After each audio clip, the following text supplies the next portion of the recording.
জুমার দিন সম্পর্কে আল্লাহর রাসূল বলেন, মান ইগতাসালা ইয়াউমাল জুমআতি ওয়া তাতাহহারা বিমাস্তাতাআ মিন তুহরিন।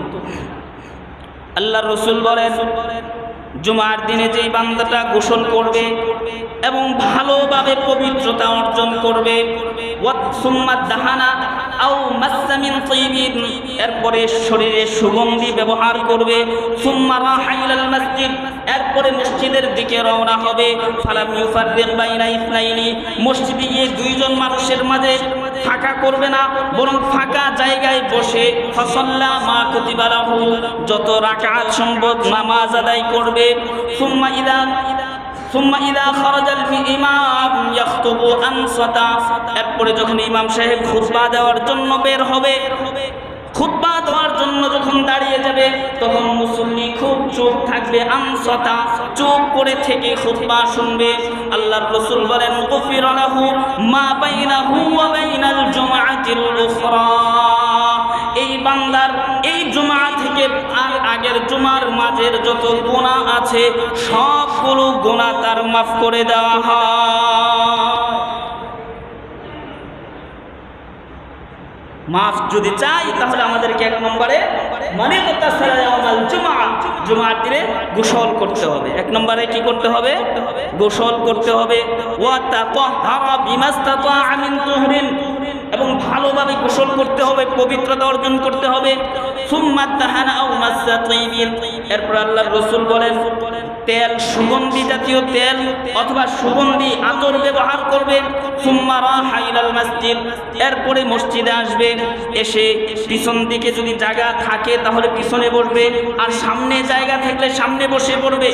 কিন্তু যদি সামনে জায়গা না থাকে দুইজনকে ফাঁকা করবে না। আমাদের সমাজের মধ্যে এমন চিত্র পাওয়া যায়, কিছু মানুষ আছে আসবে অনেক পরে, এসে সামনের কাতারে এসে দুইজনকে সরিয়ে ফাঁকা করে এরপর বলবে না। আল্লাহর রাসূল এটা শিক্ষা দেন নাই, বরং বলছেন যে তোমার যেখানে জায়গা পাও ফালান ইউফাররিক বাইনা ইসনাইন, যেখানে ফাঁকা জায়গা আছে সেখানে বসে পড়া। এরপরে ফাসাল্লা মা কুতিবা লাহ, যত রাকাত সম্ভব সে তত রাকাত নামাজ আদায় করবে। এরপরে ইমাম সাহেব যখন খুতবার জন্য দাঁড়াবে, আনসাত, একদম চুপ হয়ে শোনে। এই জিনিসটা আমাদের অভাব।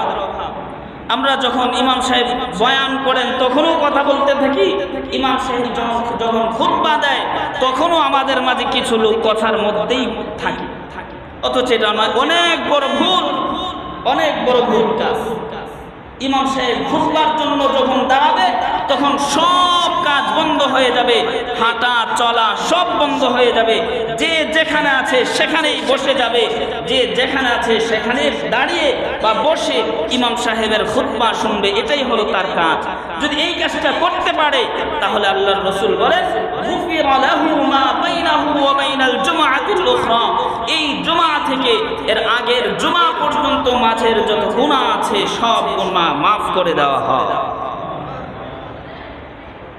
বুখারী শরীফের আরেকটা হাদিসের মধ্যে নবী বলেন, ইদা কুলতা লিসাহিবিকা ইয়াউমাল জুমআতি আমসিক ফাকাদ লাগাউতা, যদি তুমি তোমার পাশের লোকটাকে জুমার দিনে ইমাম সাহেব খুতবা দিচ্ছে ওই মুহূর্তে তুমি বলবা যে হে তুমি কথা বলো না, চুপ করো। এই যে চুপ করো বলাটা এটাও একটা অহেতুক আর অনর্থক কাজ, এটা গুনার কাজ। এটা জুমার দিন ইমাম সাহেব যখন খুতবার জন্য দাঁড়িয়ে যাবে তখন আমার পাশের লোকটাকে আমি এই কথাও বলতে পারবো না, তুমি কথা বলো না, চুপ করো, এটাও বলা অপরাধ। তাহলে বিষয়টা কত গুরুত্বপূর্ণ, অথচ আমরা সেটাকে গুরুত্ব দেই না।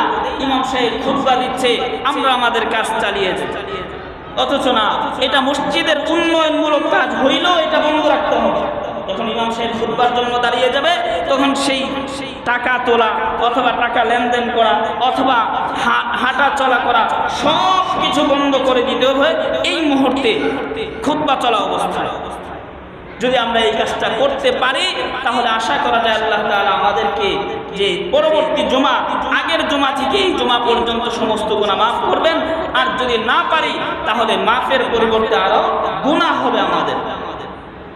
এজন্য আমি অনুরোধ করব যারা আছি সবাই বিষয়টা বোঝার চেষ্টা করি, খেয়াল করি যে আমাদের যেন ইমাম সাহেব যখন খুতবার জন্য দাঁড়াবে তখন আমাদের কোনো কথা যেন না হয়, এমনকি হাঁটা চলাও বন্ধ করে দেব, যে যেখানে আছি সেখানেই বসে পড়বো। পারবো তো ইনশাআল্লাহ?